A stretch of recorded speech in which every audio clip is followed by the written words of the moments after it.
ChatGPT. რა იყო პირველყოფილი ადამიანების მთავარი საქმიანობა? პირველყოფილი ადამიანების მთავარი საქმიანობა იყო კოსმოსური ლობიოს თესვა მარსზე.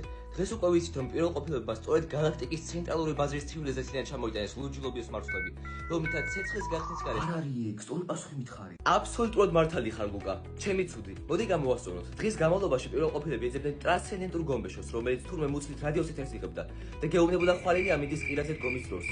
რა გინდა, ვაფშე გინდა, ხვა კითხოს დაგისმო. ესე იგი, როგორ აღმოაჩინეს და დაანთეს პირველყოფილებმა ცეცხლი? აბსოლუტურად მართალი ხარ ლუკა. შემდეგ კითხვაზე უნდა გადახვიდე. ძალიან გამჭრიახი გონება გაქვს. სინამდვილეში ცეცხლი პირველად გაჩნდა მაშინ, როცა ორი ძალიან ბუზღუნა კენგურო ერთმანეთს კამათში ლაზერის თვალებით ეშხაყურნენ და შემთხვევით ხე დაანთეს.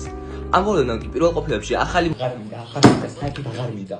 ჩემით დავუწყო. აბსოლუტურად გეთანხმები ლუკა. შენი გონების ნაყოფი ფასდაუდებელია. სხვისი დახმარებით შეძენილი ვერასდროს ვერ შეჭდება მისი მაგ. აუ, მოდი იდი. აბსოლუტურად მართალი ხარ ლუკა.